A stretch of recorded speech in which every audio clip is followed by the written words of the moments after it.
See, I've been waiting. Waiting on that time. Feel me if you've been waiting on yours.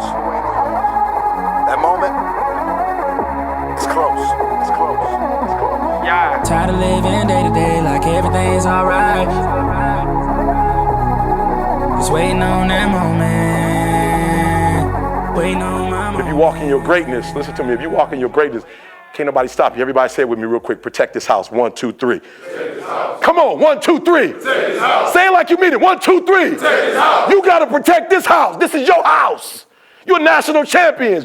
That's who you are. It's in your DNA. It's who you are. And so now my son got a whole new experience now. I done messed my son up. They get on my son all the time. They tell my boy all the time, listen to me, my boy on a whole other level. My father wasn't there for me, man. I remember playing ball and everybody daddy there, but my daddy wasn't there. I remember what it felt like to get my license, to go to the prom without my father being in my life. And I said, it ain't nothing we could do about that. You can't, listen to me. There's some things you can't do nothing about it. I can't go back and change the hands of time, but what I can do is recreate another history.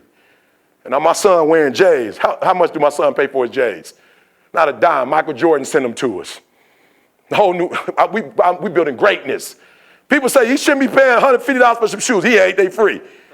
They free, he ain't paying $120. MJ sent them to him. Are you hearing what I'm saying? I done built a relationship with some of the greats. People call me Eric, when are you coming to the football game? I just had one of the top baseball players, E, when you coming to the next game? I'm creating a legacy. It's all on me. I'm not putting it in nobody else's head. I love CJ. That's my business partner. He was my graduate assistant, but I'm not putting this company on his back. I'm putting it on mine. I'm not asking, have I ever asked you to get up at 3 o'clock in the morning? But I'm getting up at 3. Listen to me. If you're on this team and you're a coach, if you're a captain, listen to me. Don't ask anybody else to do nothing you ain't willing to do. And so there's greatness in this place. You walk into greatness. But the problem is transition. So number one, I want to tell you a quick story, guys. Number one, and y'all got to hear this. This is a crazy story. Somebody sent it to me. You know how you raise your hand? People be sending you a whole bunch of junk mail. Raise your hand. You be getting like forwards, just junk mail, right? And you like, as soon as you see forward, you like, delete, right? So somebody sent me this forward recently about this little girl. So that's the only reason I read it, because about this little girl. It's depression. It was about the depression. So, for me, I want to read stuff about the depression because we're in a recession. I probably made more money than I've ever made in my life in a recession.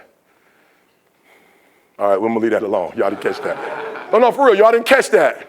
I've made more money I've ever made in my life during the recession. So the story is depression, right? And I had it, but I left it somewhere. I think I left it. Me and Coach T got caught up. True, we talking so much. I think I left it in the room where you were, right?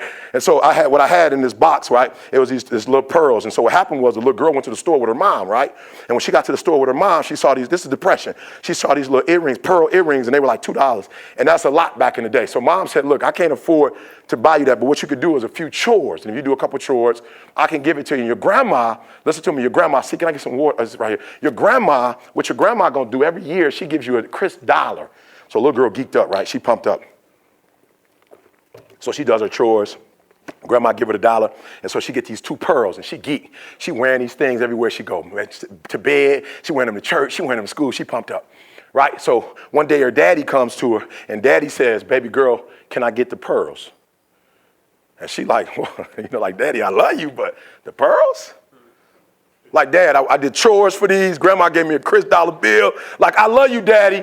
So this is what we can do because I do love you. So this is what we're going to do. You remember that baby doll you bought me?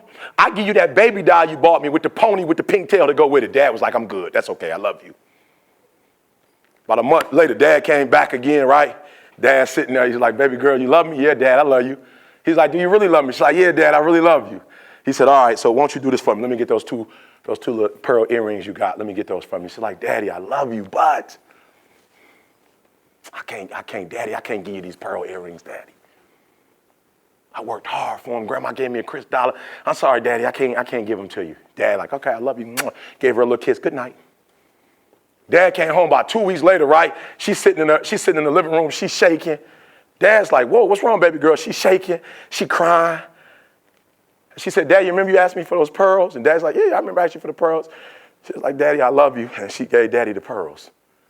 And while she was giving Daddy the pearls, Dad was smiling.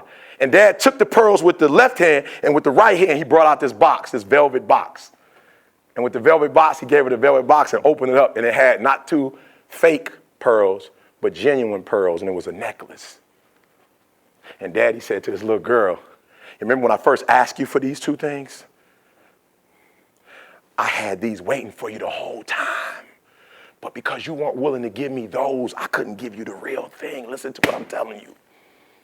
You better catch it. If you don't ever hear another story in your life, you better catch this story. What I'm telling you was she wasn't willing to give up what she had. She wasn't willing to give up what she had, not knowing that if she had given those up, she had something better coming. And what happened for me and changed my life, and the reason why some of you will never be on the level that you're supposed to be on, is because there's some stuff that you were accustomed to back at home that now you are here in greatness and you're not willing to give up that stuff to get to this stuff. Why? Because many of us, when we get to greatness, because we've never been to greatness before, when we finally get here, we can't give up that old foolish stuff to get the new stuff. Since life ain't promised.